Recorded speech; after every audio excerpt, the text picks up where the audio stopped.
My name is Maryam Al-Thani. I was 20 years old when my father locked me in my bedroom for refusing to marry his 52-year-old business partner as a third wife. For 6 weeks in February 2021, I was a prisoner in our Doha mansion, told I would stay there until I accepted the arranged marriage. But during that isolation, a housemaid secretly gave me a smartphone, and I discovered online Christian testimonies that introduced me to Jesus Christ. In that locked room, I found a God who valued me as a person rather than property, and he would orchestrate my escape from both the marriage and Qatar in ways only he could accomplish. I grew up in a wealthy Qatari family with royal connections. My father was a successful businessman, and our surname carried weight in Doha's elite circles. From childhood, I understood my life would follow a predetermined path: good education, social graces, and eventually marriage to someone my family chose for strategic reasons. Love was not part of the equation. I attended an international school in Doha and excelled academically. I dreamed of university abroad, of building a career, of choosing my own path. But I knew these were probably unrealistic hopes. Girls in families like ours rarely got to prioritize personal ambitions over family expectations. My life was materially comfortable: luxury mansion, designer clothes, expensive jewelry, exclusive events. But underneath the privilege was constant awareness that I had limited control over my future. My brothers had freedom to make choices, but I was expected to obey without question. The announcement came just after my 20th birthday. My father called me to his study and informed me he had arranged my marriage to Omar Al-Mansuri, his business partner. Omar was 52 years old with 2 existing wives. I would be his third wife. The decision was final, the contract negotiated, my wedding in 3 months. I was stunned. I had expected an arranged marriage eventually, but not to someone 3 decades older, not as a third wife entering a polygamous household. I tried to express concerns respectfully, but my father dismissed them. This marriage strengthened important business relationships, he said. I should feel honored. I attempted to reason with my mother over the following days. I explained I wanted to finish university, hoped to marry someone closer to my age, feared the difficulties of polygamous marriage. My mother was sympathetic but firm. Family obligations outweighed personal feelings, she said.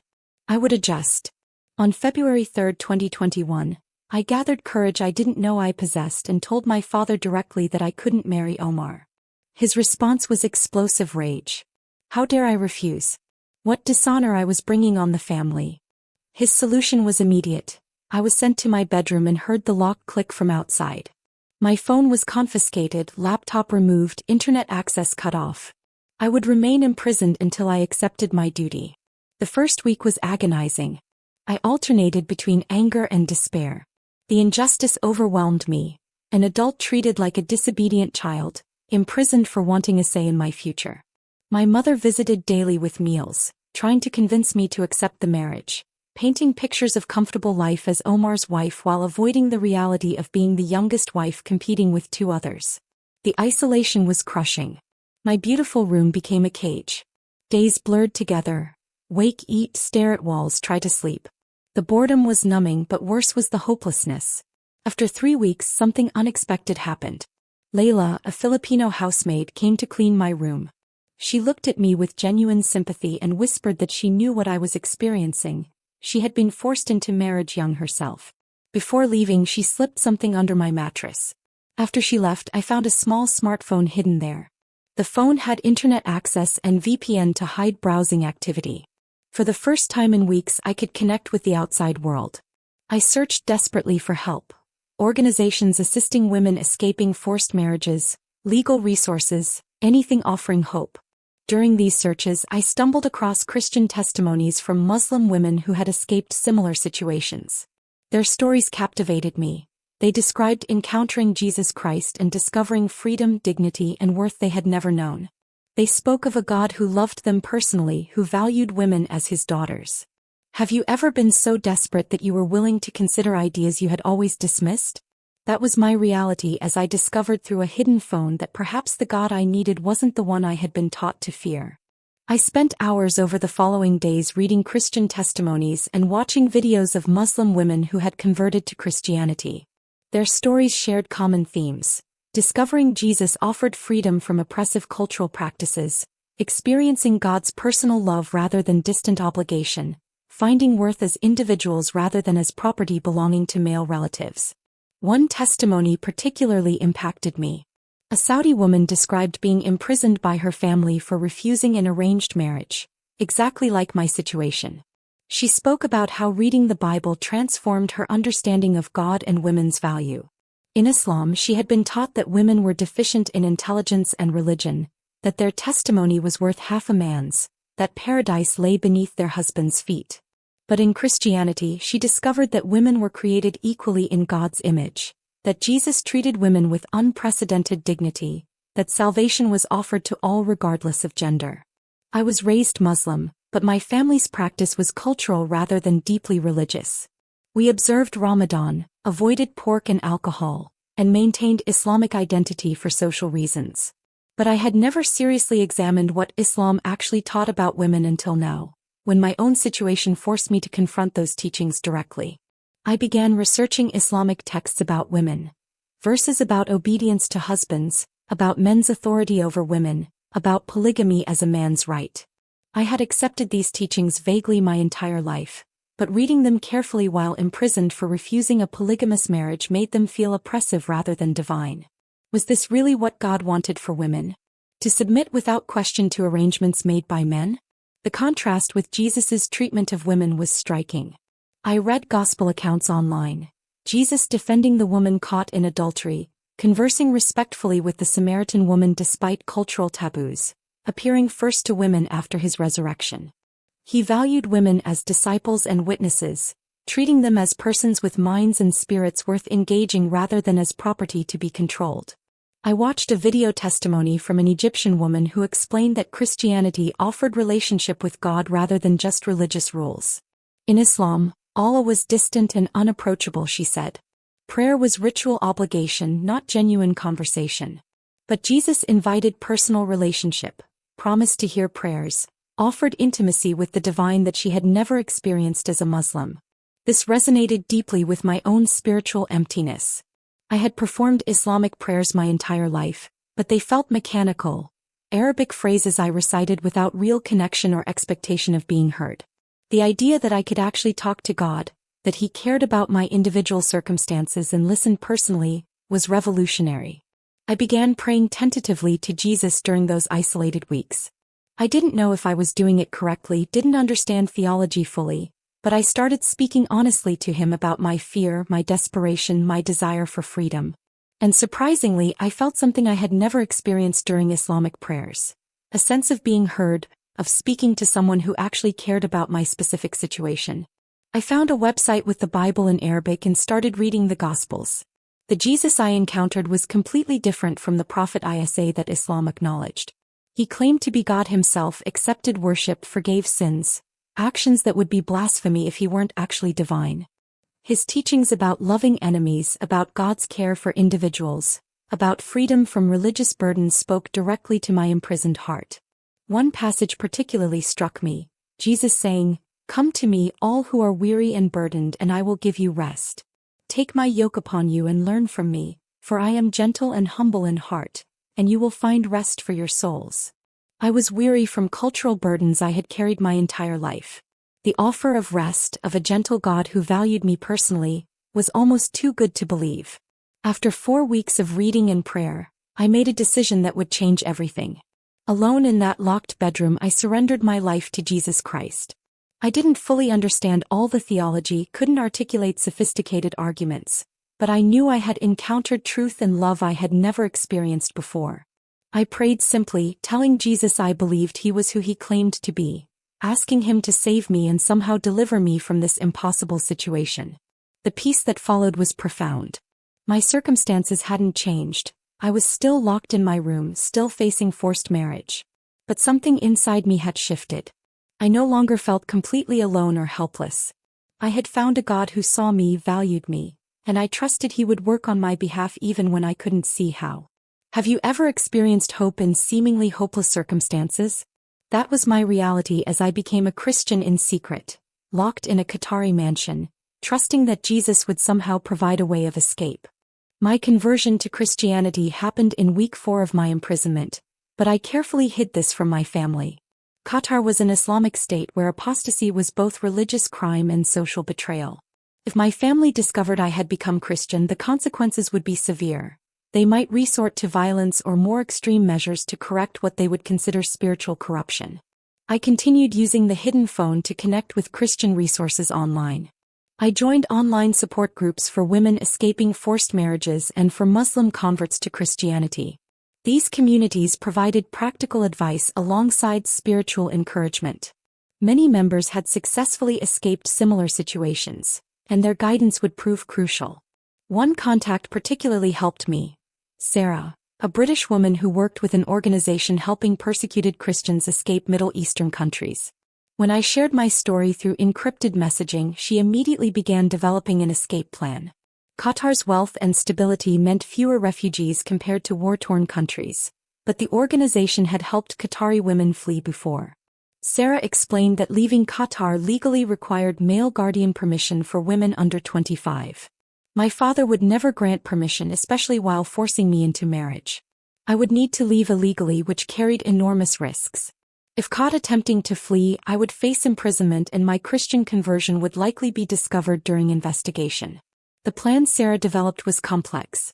First, I needed travel documents. My passport was locked in my father's study, but Sarah's organization had contacts who could help obtain emergency travel documents through certain embassies once I reached them. Second, I needed money. I had access to my own bank account through mobile banking on the hidden phone, and I quietly transferred funds to accounts Sarah's organization controlled, funds that would support my escape and resettlement. Third, and most challenging, I needed to physically leave our mansion and reach the embassy without my family stopping me. Our home had security systems, household staff who reported to my parents, and my movements were monitored even before my imprisonment. Sarah's contacts included someone who worked in the diplomatic quarter where several Western embassies were located. If I could reach that area, I would have some protection. The escape was planned for mid-March, nearly 6 weeks into my confinement. The timing was strategic. My father was scheduled to travel to Dubai for business meetings, taking my brothers with him. My mother would be home but was less vigilant than my father. During afternoon prayer time, when household staff would be occupied, I would attempt to leave. Layla, the housemaid who had given me the phone, agreed to help despite the risks to herself. She had become quietly sympathetic to my situation and admired my courage to refuse the marriage. She would unlock my bedroom door during her afternoon cleaning duties and create distractions to help me leave the house undetected. The psychological preparation for escape was intense. I was terrified of failure. If caught, I would face severe punishment and lose any future opportunity to flee. But I was more terrified of succeeding in a way. Leaving meant abandoning my family forever, becoming permanent exile, starting life with nothing in a foreign country.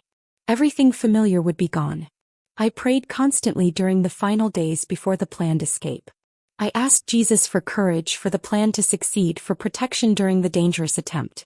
I also prayed for my family, that somehow they would eventually understand my choice and that one day I might see them again.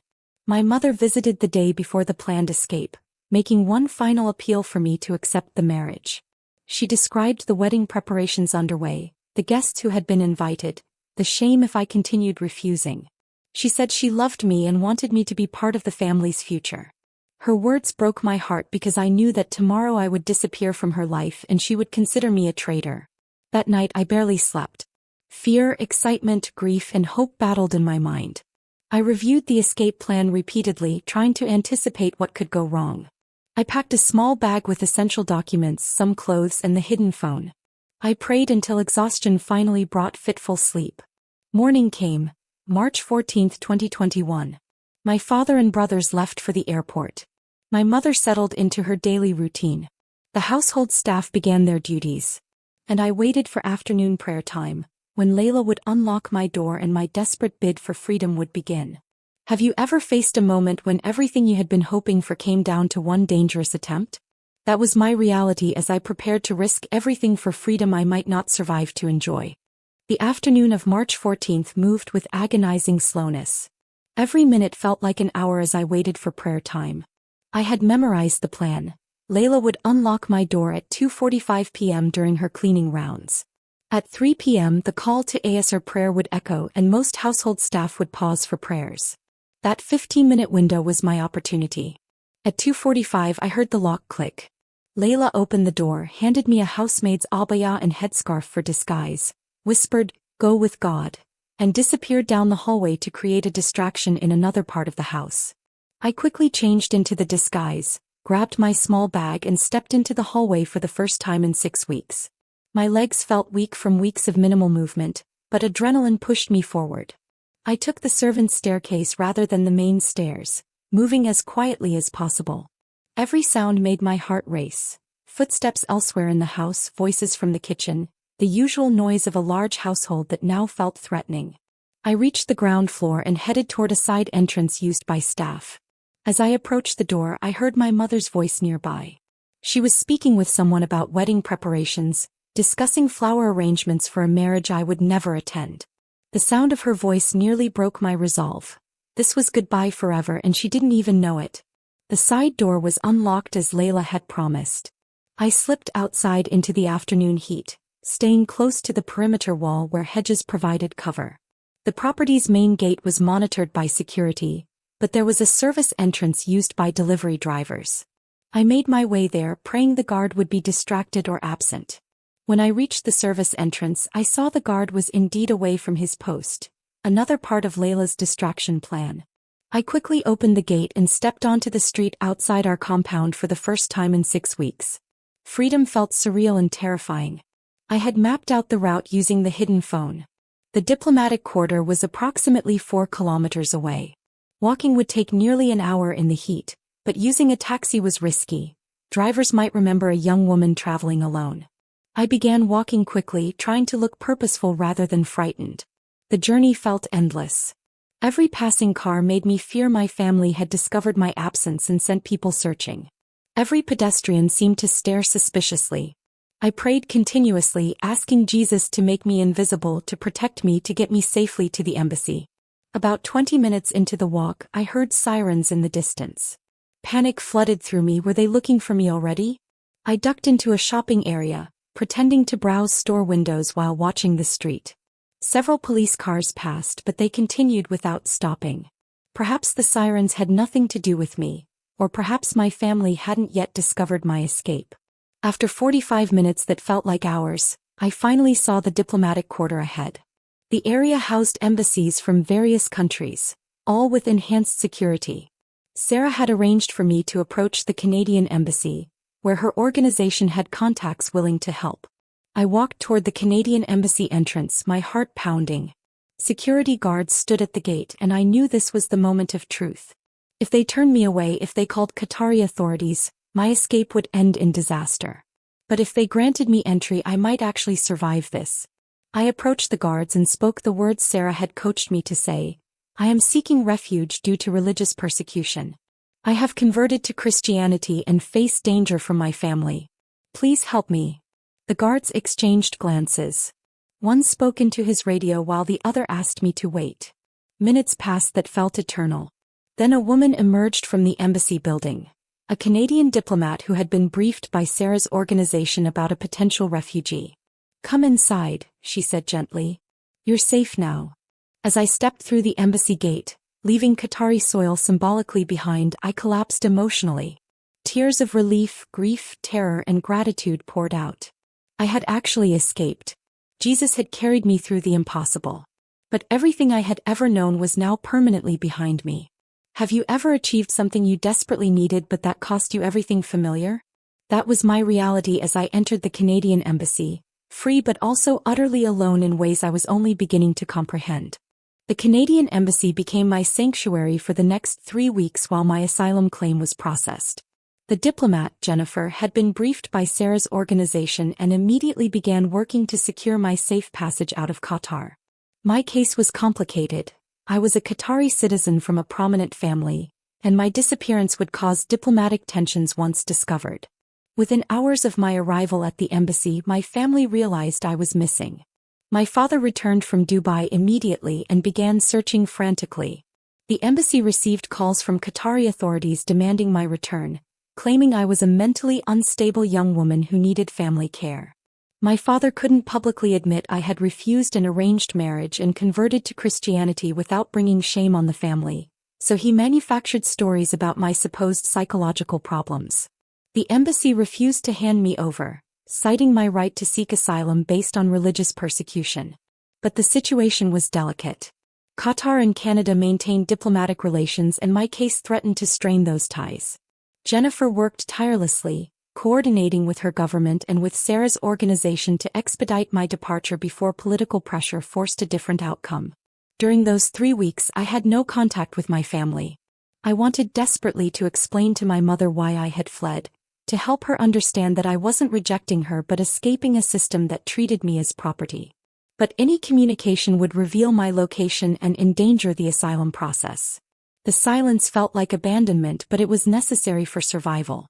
My mother later sent messages through intermediaries, pleading for me to return, promising the arranged marriage would be cancelled if I came home. But I knew these were likely false promises meant to lure me back into my family's control. Even if they cancelled this specific marriage, my father would eventually arrange another. And my conversion to Christianity remained a secret that would cause even greater crisis if discovered. On April 5, 2021, I boarded a flight to Canada under emergency travel documents. Qatari authorities were not informed until after the plane departed, preventing any last-minute interventions. As the aircraft lifted off from Doha, I watched my homeland disappear below, knowing I would likely never see it again. The grief was overwhelming despite the relief of escape. Canada welcomed me as a religious refugee.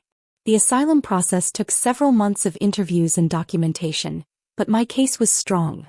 Evidence of forced marriage, credible fear of persecution for Christian conversion, and support from organizations experienced with such cases. I was granted protected status and began rebuilding my life from nothing. The adjustment was harder than I had anticipated. Everything was foreign: language, culture, weather, social norms. The freedom women enjoyed in Canada was wonderful but also disorienting after a lifetime of restrictions.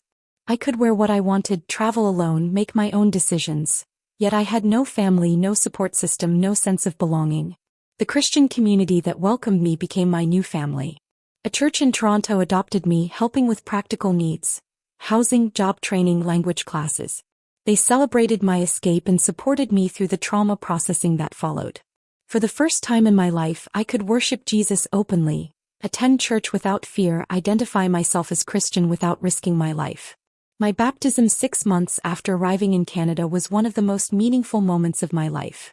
Standing in that baptismal water, I publicly declared my faith in Jesus Christ, the faith that had cost me everything but given me freedom. The congregation prayed over me, welcoming me into God's family as my earthly family had rejected me.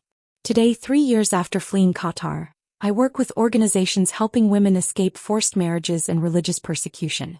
My experience qualifies me to counsel others facing similar situations, to guide them through dangerous escapes, and to encourage them that freedom is worth the sacrifice. I haven't spoken with my family since my escape. They consider me dead, spiritually and socially if not physically. The pain of that permanent separation never fully disappears. But I possess something they cannot take away: relationship with Jesus Christ, who valued me enough to orchestrate my impossible rescue, and freedom to live as his beloved daughter rather than as property to be traded for family advantage. I'm asking you, is freedom worth losing everything familiar? Because I can tell you from experience that knowing Christ and living in his liberty is worth every sacrifice, every loss, every tear shed for leaving the old life behind.